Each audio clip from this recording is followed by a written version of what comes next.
6 games left, starting with the Hudson River Derby in the push for the playoffs. New York City FC on NYCFC Views. Turn up your volume. Because you're about to listen to The Sick Podcast.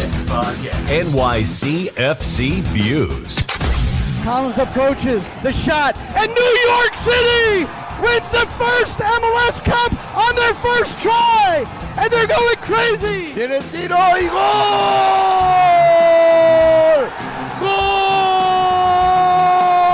New York City es el campeón de Major League Soccer. The sickest New York City FC podcast.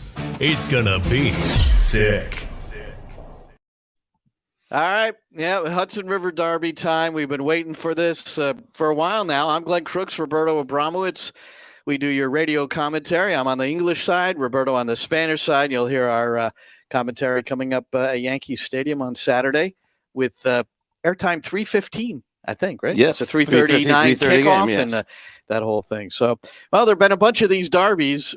We've been at every one. We've called every one, Yes. Roberto. And I wonder... It always has something to it, and if you talk to both sides, I always say the week leading up to it is a little bit more special, a little more intensity. We've heard those public comments. How about yourself? Is just getting ready for the game to call it? Do you have a greater sense of excitement than some other games? I'll tell you honestly, what's happening for me in this is that this is the first time that the Derby itself is less important than just getting a win, because this is a time that both these teams are fighting for playoff spots. That's for right. the most part, they've always, being in the playoffs, aside from first year, being in the playoffs was an afterthought. You knew you were going to be in the playoffs. So this time, more important than, beating your rival is just getting 3 points, however the hell you can get 3 points. So it has a different feel. And the fact that whoever does win this game really puts the other team in really bad shape is important as well. So it's more about the standings than it is the Derby itself, although the stadium's going to be lit because they've already sold over 27,000 tickets. They're expecting a crowd of over 30 for Yankee Stadium. It's going to be, 32,000 people is maximum capacity for soccer. And then one of the things that I heard today, which is interesting, the Red Bull fans, Red Bull supporters aren't really going to show up. There were 250 tickets allocated to them, but only 70 have been used. That means that a lot of the Red Bull supporters, you know how they hang out on the top deck behind the goal, it's going to be empty up there. Yeah. Well, it's going to be empty. Well, it's New Jersey residents refusing to come into New York, much like the New York residents refuse to come into New Jersey. Well, that's a when New different York story. City's at Red Bull Arena in Harrison. No, but that's a different story. So what New York City fans will show up for a Red Bull game for New York City versus Red Bulls when Red Bull is a home team. What New York City fans, some of them still don't do, is go out to Red Bull Arena when New York City has to play there as a home team. They're getting a stadium built, guys. You can come. It's okay. Nobody's saying that they're going to play more games there. They're trying to avoid playing any games in New Jersey. And there's progress on the stadium, right? There is. I mean, so with Chris Campbell, I think, alerted us to this. The ULERP, which we've learned what ULERP is. It's some sort of a local community agreement in order to maybe land you could use. Explain it. Land use? Okay. Well, Yes. That's great. So basically, the step before they go through the whole earlier process was approved so they could move forward. So things are moving forward, and that's good news. All right. So target date, no one's said anything differently other than 2027. I think Chris Campbell in his writings or Hudson River Blue, wherever I read it in the last 24 hours, suggesting that actual construction couldn't possibly begin until maybe the tail end of 2024. I thought based it was on July. The approval, What was based it, on the July approval 2024? All right. Well, it was at least mid-2024. Sorry, I don't have the Chris exact Campbell, number. if you're watching this in the comments, please leave us the exact date. Yes, please do. And we're talking about playoffs of Red Bulls, New York City. They're both below the line. New York City in 12th, Red Bulls at 13th coming in.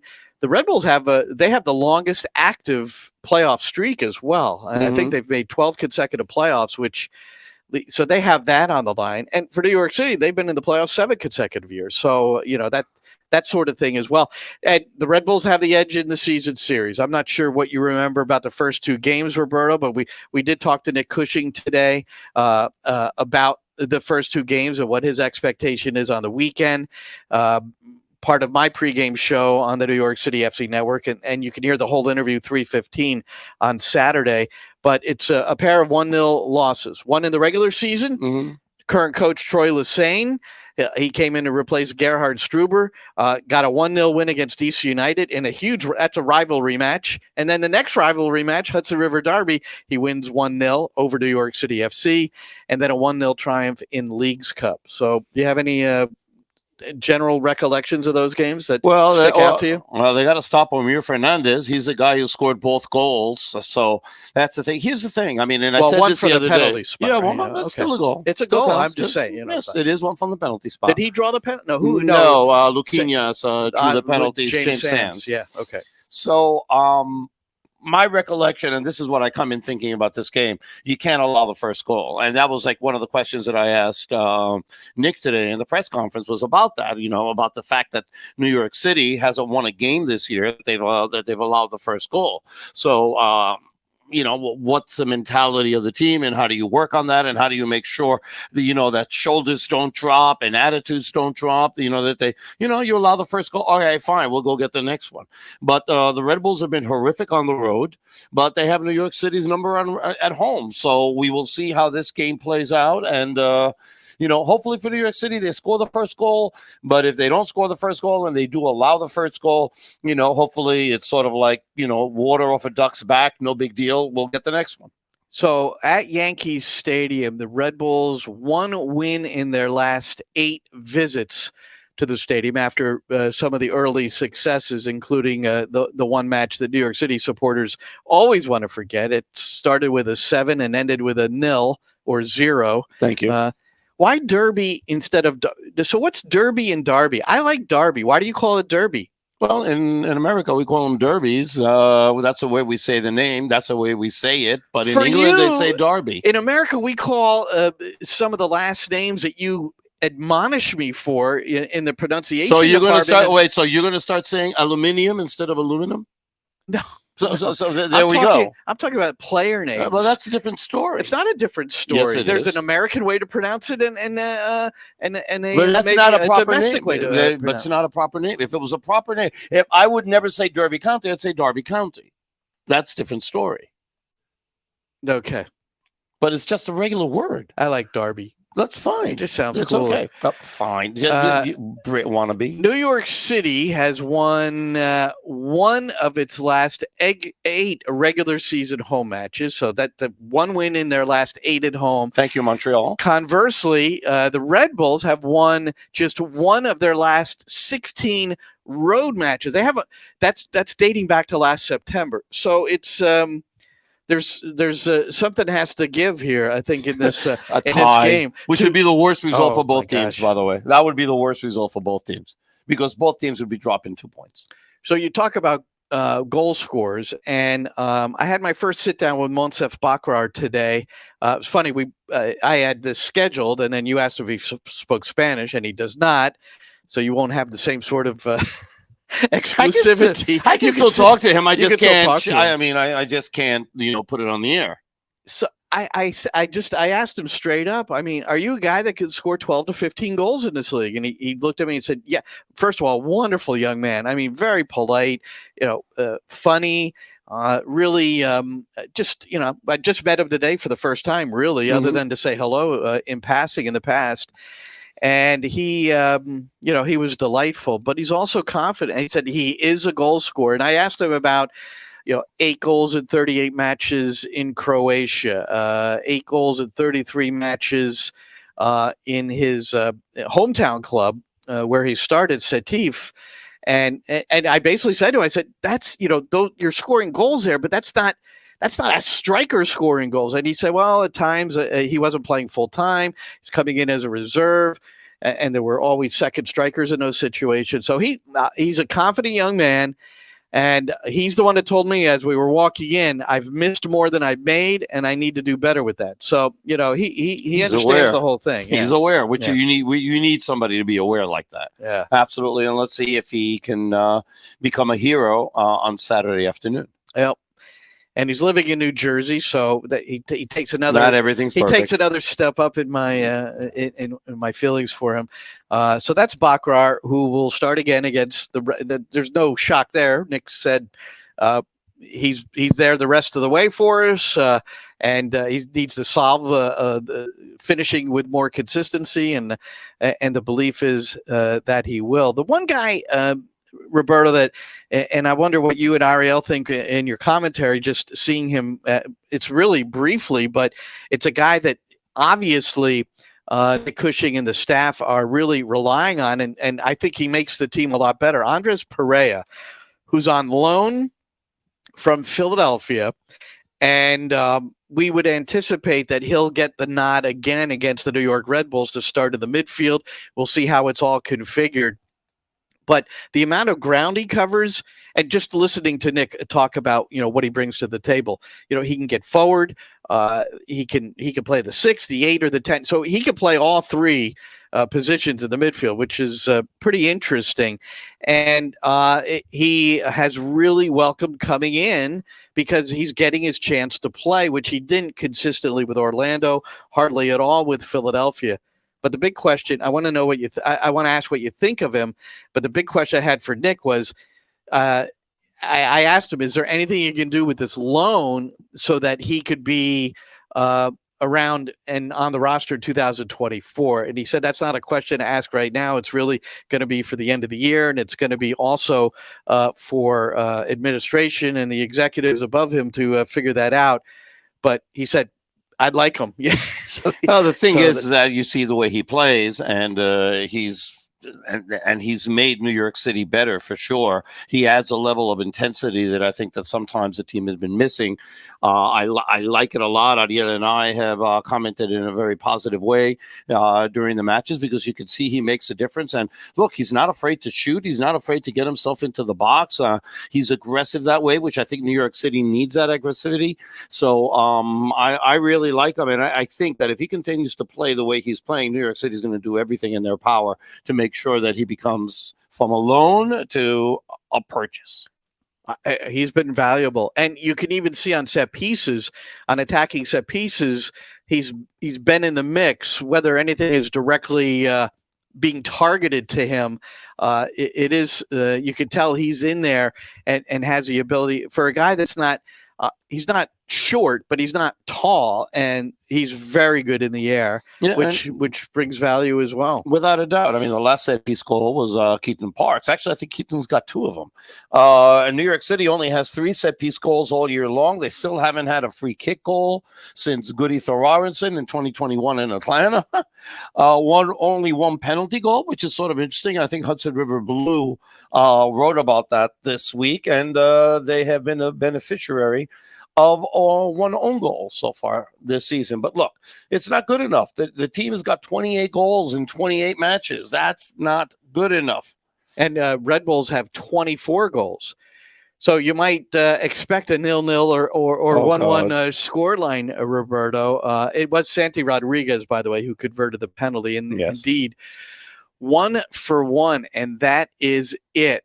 Game-winning goals, Rodriguez, Thiago Andrade, Maxime Chanot. So 2 guys who are gone have 2 of the 5 game-winning goals. Pellegrini, who's only got 1 career goal. But it was against Montreal, which was good. It was recent. It was, and that was at Montreal, so that was huge. It was gorgeous, too. And then Andres Jason, who has scored his first 2 career goals as a homegrown coming in. And he's been given more time. And the other thing I wanted to tell you from my conversation with Nick, I asked about Alonso Martinez because he's one of the new guys that we really haven't gotten a feel for, been able to see. And Nick said, I'm going to paraphrase, but at least in training and under pressure in a game, that's when it's got to happen. But he said he's an excellent finisher. And he even said we might even rotate him up to play the 9 at some point because he's finishing so well. And that's he made a point of trying to figure out he didn't have a preseason, number one. Right, and that's the whole problem. That's why you haven't seen much of him. That's why he's only dressed a couple of times and only played one game, is because this is his preseason right now. Right. So he's not match fit for 90, God. Exactly. And then, he's barely match fit for, token appearances, but now he's been here over a month, so you would expect him to, and the way Nick was talking about it, I would expect him to be in the 18, which also brings to mind that maybe now Tyler Magno as a reserve number 9 is over, right? If you think that if you think Martinez is the answer there, or a better answer, then let's put Magno back on the wing and let Magno do what he can do best, feel comfortable doing best, and let's see if they can get the best out of Tyler Magno for the stretch run here. Because if they can, then you're talking about the guy who's probably the most talented player that New York City has. And MD Myers, who leads MLS Next Pro with 17 goals, a striker who I saw a lot at Rutgers University, and we've talked about him before. Just a general conversation with Nick Cushing. It's unlikely anything will happen this year in terms of bringing him up. Maybe when MLS Next Pro and NYCFC 2, their season ends, maybe we'll get a chance to at least see him in training. That hasn't happened yet.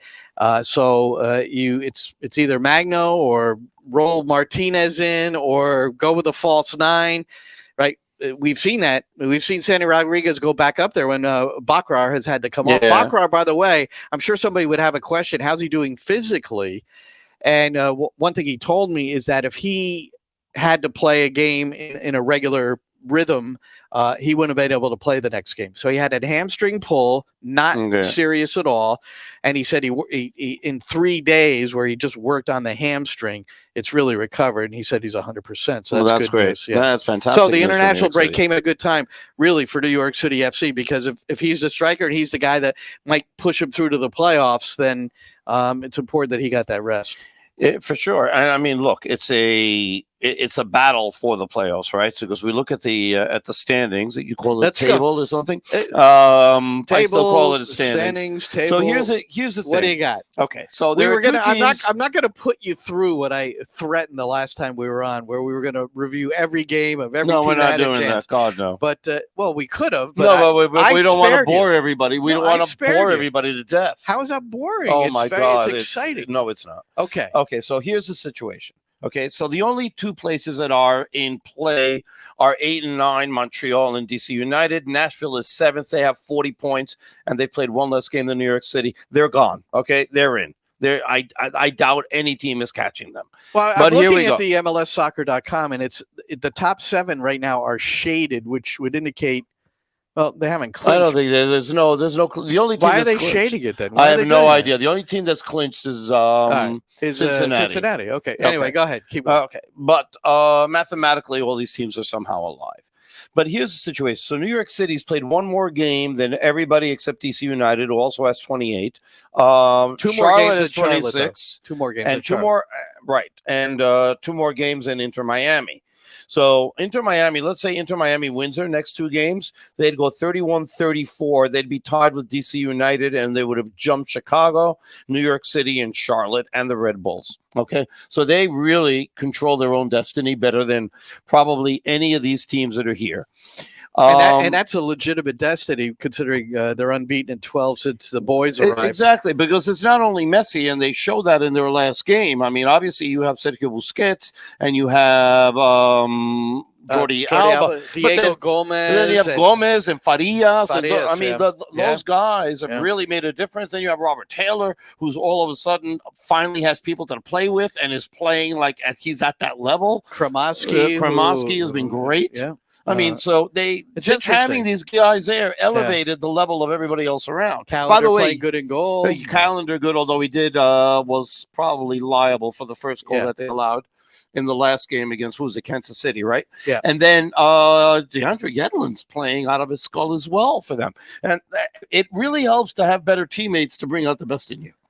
No, I was talking about this with someone the other day, and the Messi effect is just is really wild because you immediately elevate your play because you almost don't want to disappoint him, or you figure, man, I better be at my best today because I'm playing with the GOAT, and everybody has responded in that manner. But also, all these players are now getting balls in the right place with the right speed. Right. All these things help, where they don't have to stop for something, run back for a ball, or have to try to run ahead before it gets out. They get the ball where it's supposed to be. They're not used to that. Well, now they're getting used to it, and they're making a huge difference. Now, this has been discussed a little bit, Roberto. We'll wait until September the 30th or the podcast prior, where we maybe get a chat with Nick and try to sort out how he's going to deal with Messi and company. But I still think Messi's always going to find room. You could say for the same thing for Sergi Busquets, but if I were coaching against them, I would consider trying to mark Busquets out of the game rather than a Messi, because you're not going to mark Messi out of the game. It's just not going to happen. But if you can keep Busquets away from delivering, which he does so well with a guy he's played so many games with. I mean, those guys are always on the same page. So I'm sure coaches go in understanding that sometimes this is what we need to do, but there is a reluctance, Roberto. There is a reluctance in this day and age to try to mark somebody out of the game. It's always the organization of the defending that's relied on. But I think sometimes you just want, and if you're going to deny a guy the ball, I say it's Busquets. Here's the thing, right? So they played their last game without Messi. Yeah. And they still dominated the game and won, although Kansas City made it interesting at the end. 3-2 goal by Pulido, who they just re-signed, by the way. Yeah, that was a good move. Alan Pulido just re-signed. I would have loved him here. Kansas City's I would have loved him They're here. ready to spend more money, man. And Alan Pulido's goal. Alan Pulido's going to get another look-see on the Mexican national team soon. I'm almost sure of it because they could use him, although Raul Jimenez scored a couple of nice goals. So one of them, the first two goals he scored in the past 3 years that haven't been a penalty. That he is. How old is he? He's not that. He had the head injury, and he's never been the same since. And that's. Let me go. I love that guy. I like Jimenez too. So, he works so hard. So, but the playoff possibility here. So 32. With six games, 32. Oh, gee, see, I thought he was younger, but okay. So New York City FC on the 30 points, they're 4 points out of the playoff position. But as you mentioned, games in hand and things like that. Games in hand sometimes, I recognize. That's why I said Miami's games in hand are legitimate to me because they may not lose again in the regular year. But these other teams, Charlotte has games in hand. Mm-hmm. Okay, big deal. Chicago has a game in hand. Am I going to get worried about that? The Red Bulls have a game in hand. This is a 6-point game, obviously, on the weekend. And DC United, are we going to get worried about that? I mean, there's no one. But here's the issue, there's no one where games in hand are like, okay. Here's where it hurts. They're not going to necessarily just win the games. This is where it hurts. First tiebreaker in MLS isn't goal difference. It's games won.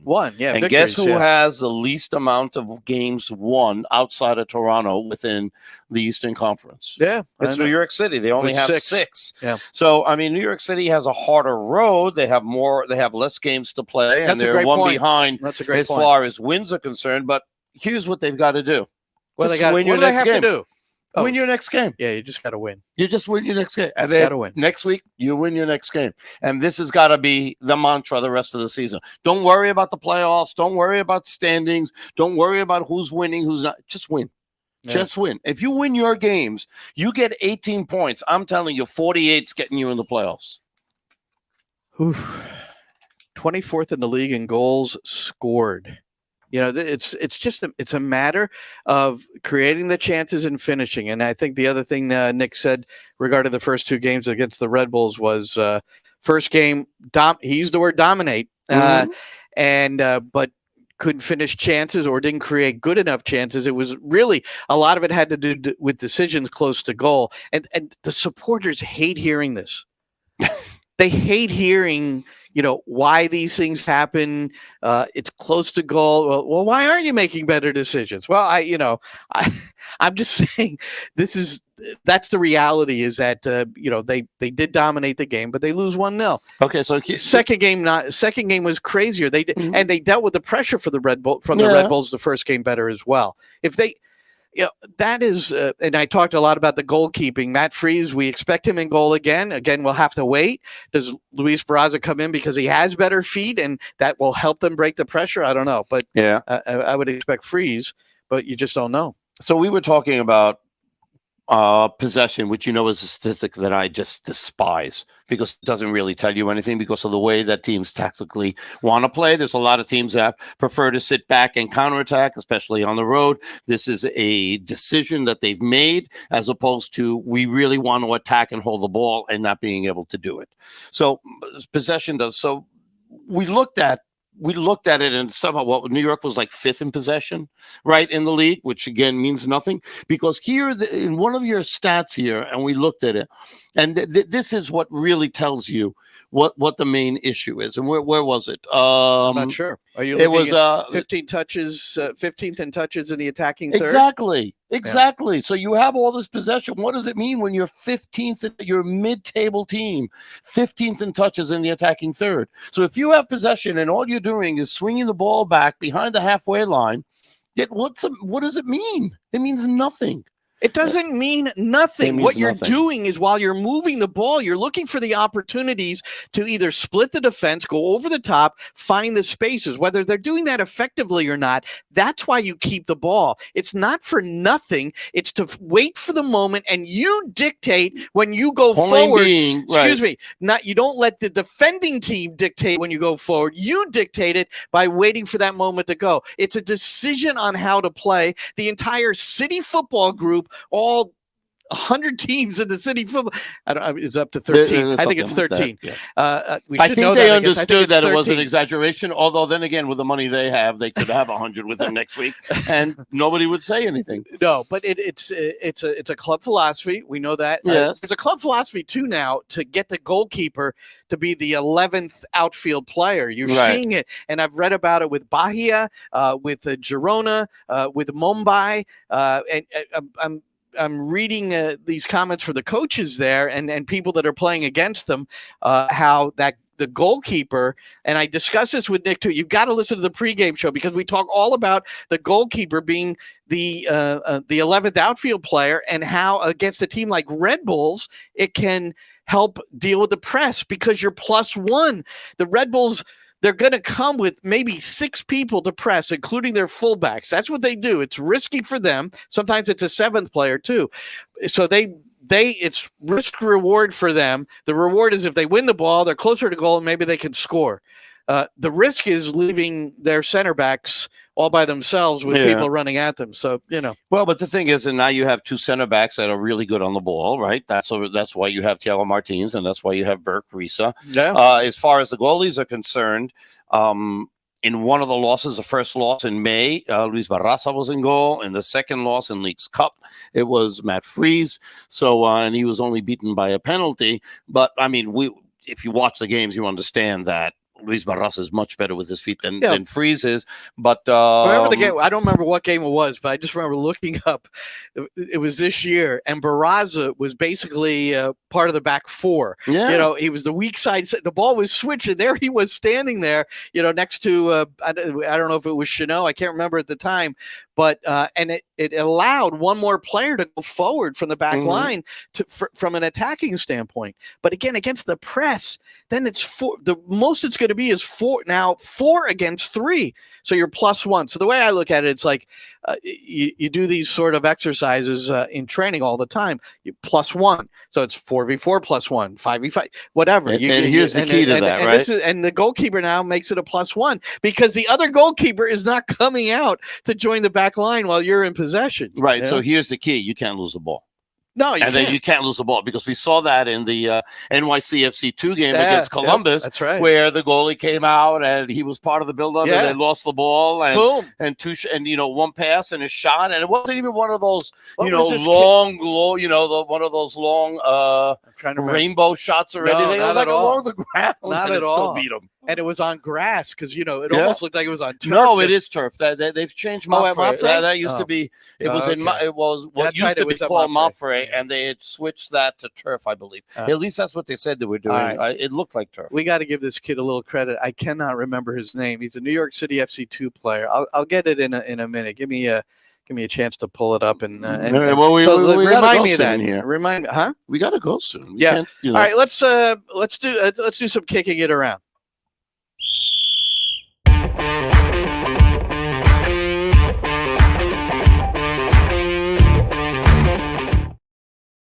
All right. Okay. I still can't find a kid's name. It's okay. Well, why do you keep on doing that? I have a question to ask you. Yeah. What the heck is going on in New England? Well, that is what I was going to bring up. Oh. No, Bruce Arena, Richie Williams, Shalry Joseph. Who am I leaving out here? Oh, David Vandenberg. Yeah. So ex-Red Bull. So that ex-Red Bull and ex-U15 men's national team coach. Yeah. I've actually had 2 extended conversations with him on the show I host on Sirius XM. And I've talked to some players who have played for him, and he's an excellent, excellent coach. Shalry Joseph is a club legend who Bruce Arena saw some qualities in him to take him from New England 2 and bring him up to the first team staff. Okay. Or maybe he was coaching an academy. I think he was a U16 academy coach or U19.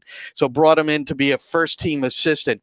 Richie Williams has been by Bruce's side forever since he played for Bruce at Virginia, UVA, and then for Kurt and Alpha. So those 4 are nowhere near the team right now. 3 of them will never come back.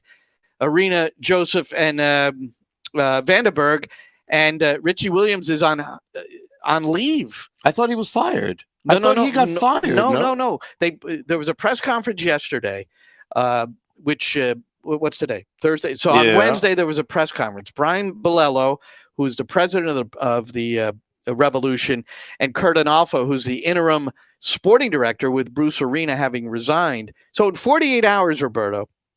In 48 hours, Arena resigns. Shalry Joseph and David Vandenberg, 2 outstanding assistant coaches who played a major role. Joseph, in particular, a major role with Matt Polster in his development as a holding midfielder, but a major role in the success of the club. And Richie Williams, well, those 3 are gone. And Richie Williams was given some time to get away from it because it's been a very difficult week. I think that's the way Brian Bilello kind of characterized it. And then the words were, he's a valuable member of the organization, Richie Williams I'm talking about now, and at a later time we'll discuss his role with the team. Clint P.A. is now the head coach coming up from New England 2. He also has been under Arena for a long time. And the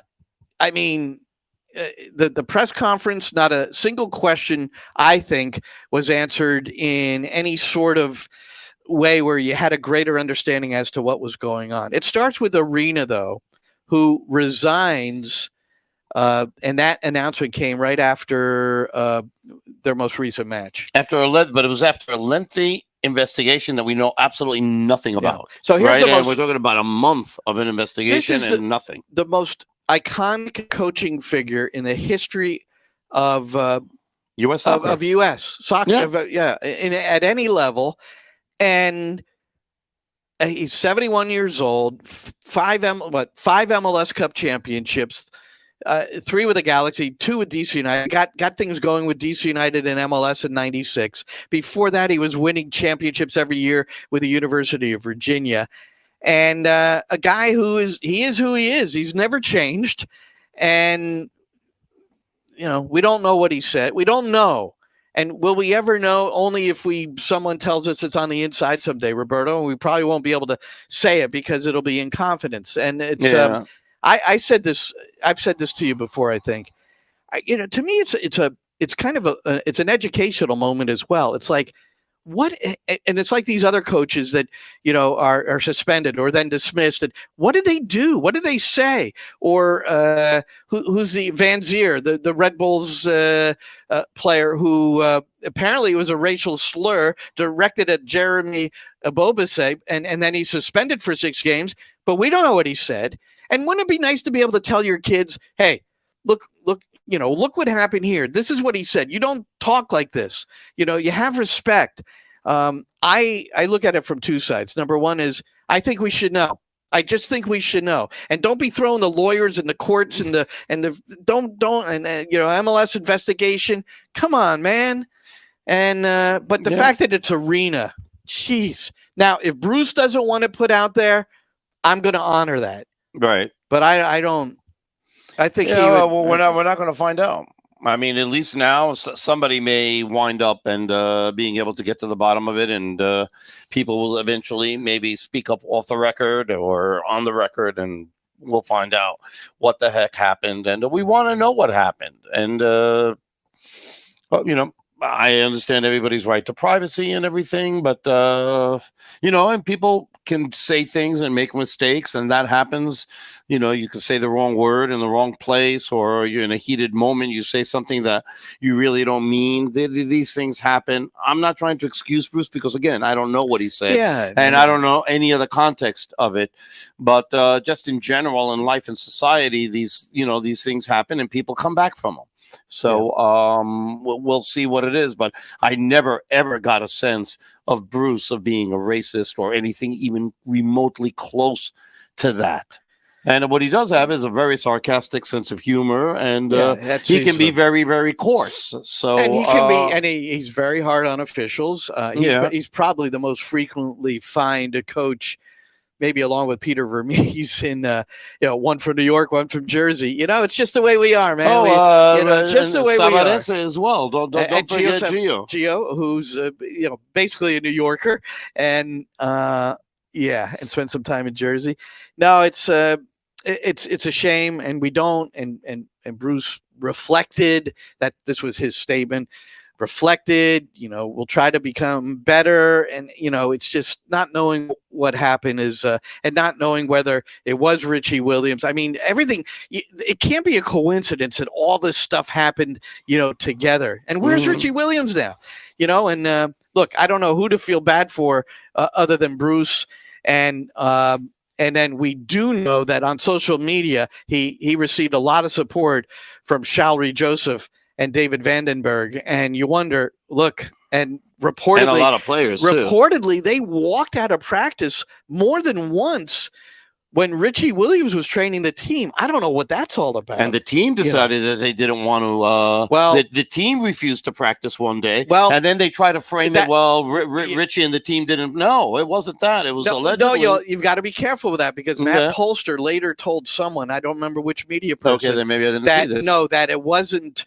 It wasn't the team deciding, that it was a collective decision. Oh, okay. So I think we've heard it, but I think the other one came from a player too. So it's reported reportedly. So here's what Biello said about Richie Williams, and I'm quoting here. Okay, it says Richie Williams is a valuable member of our organization, and he remains with the organization. As everyone can imagine, this has been a really difficult time for Richie these last few days and weeks, and we've offered Richie some time off during this window. There it is. That's it. So let's see if he comes back to training. Let's see if he'll maintain a position within the organization that doesn't involve the direct training of the football. I don't know. I just don't see that. And meanwhile, they're number 2 on the Eastern Conference, 48 points. 1 point ahead over Orlando, and 2 points ahead of Philadelphia. They're Philadelphia has a game in hand. Second overall MLS standings. Like they're the number 2 team in MLS. So it's obviously it's gone well. It's gone well since Bruce came in 2019. So to me, it's a saga, and to me, the saga continues no matter what Kurt Anolfo or Brian Bilello said. And I'd like to close this by, I put out a tweet, Roberto. I don't know if you saw it, and it was a tweet that also it was from the video of yesterday's press conference, and Kurt Anolfo, who I like. I'm not but I do want to at least give a chance for you to hear what he said. He said, it's time to get out there and play and stop talking about all the baloney. He said that on Wednesday. And all this stuff happened, within Tuesday and Wednesday, the resignation of Arena and then the shuffling of the staff. And to call it baloney is really, I got such a, when he said it, I was watching it live. It struck me like, oh, don't say that. Because it's not baloney. It's people's livelihoods. And I think it's baloney that we haven't heard more about what happened. Especially if you can't talk about Arena, then tell us what happened to Shalry Joseph and David Vandenberg, please. Yep. Why? And that was never explained. That was never explained. Well, we'll find out. Anything else? Not especially. I mean, I had a couple of things on here, but we are running tight here. Yep. Hansi Flick, I thought this was shocking. The first German coach ever fired from a position. So all the German coaches previously of the German national team, it was their decision apparently to leave. Mm-hmm. This is the so he, they were losing that game against Japan 2-1 at home, and then while they're pressing and pushing up, they got 2 goals scored in stoppage time, so it made it 4-1, and that was just like the end. That was it. And they'd had a really bad run of form too. So it wasn't surprising. It wasn't one of those one-off games that you lose, which can happen. Yeah. But we think of Juan Carlos Osorio, lost 7-0, against Chile in Copa America. And he still retained his position and took the team to the World Cup. Those sort of things happen. But this is like a really long, bad run of form for Germany, and losing to Japan at home, which, by the way, Japan's looks like a pretty damn good team. They're very good. They, what do you call it? They've been very good. They were good in the World Cup. And then they went out and they beat, didn't they go out and beat France? Oh, huh? France. They beat France their next game, I believe. Oh, Germany did. Yes. 2-1. Yep. Yeah, under Rudi Voller. One final thing. Lima, Peru, in Lima. Did you see this? Ahead of their World Cup qualifier with Brazil, the shamans, they were in the streets and they had an effigy doll of Neymar, and they had it like on a photo of Neymar, and they were like, they were like stabbing it. My God, I couldn't. I was beside myself just seeing this. I was like, "Holy!" I don't recall. Yeah, I know that Brazil won the match. I don't really remember. It didn't help, I guess. But no, it didn't help. Maybe Neymar had a bad game. I did not see the game, but so here's yes. The part that upsets me about all of this is that most of those games aren't being broadcast in the United States unless you're paying $30 a game on Fanatics, which is like, oh God, that's a lot of money. So Telemundo went and got the home games for Argentina. So at least we're going to be able to watch those. I believe they also got the home games for Brazil. Everything else is behind a paywall, and it is not a cheap paywall. And it's a shame because some of the best soccer and some of the most entertaining games are the CONMEBOL qualifiers, and we're not going to get a chance to see most of them. And that's a shame. All right. So we're just going to have to watch the CONCACAF Nations League qualifiers like St. Lucia against St. Martin's. And, they're entertaining too, I guess, but maybe not quite to that level. All right. Hey, Roberto and I, we've got a broadcast on Saturday, Hudson River Derby. As Roberto said earlier, 27,000 plus pre-sale. So they expect that to eclipse 30,000 before kickoff on Saturday. Kickoff is 3:39. Our airtime on the New York City FC network, English, sorry, I almost pointed at you, and Spanish is 3:15.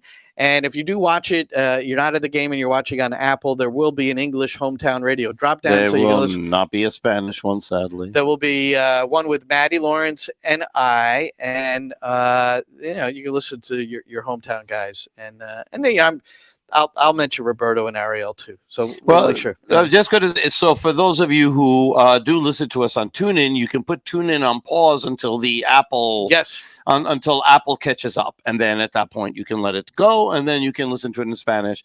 That way, if you if you wanna listen to us, you should make that effort, and hopefully one day this drop-down app on Apple will have both English and Spanish, and home and away. Yes, which is the other thing that maybe they'll move forward and do that next year. But anyway, hopefully. till Saturday, for Roberto Abramowitz, I'm Glenn Crooks. Thanks for joining us again on NYCFC Views. And that's a wrap. Hope you don't miss us too much until next time. Follow the Sick Podcast NYCFC Views on YouTube, Instagram, Facebook, Google Play, and Apple Podcasts.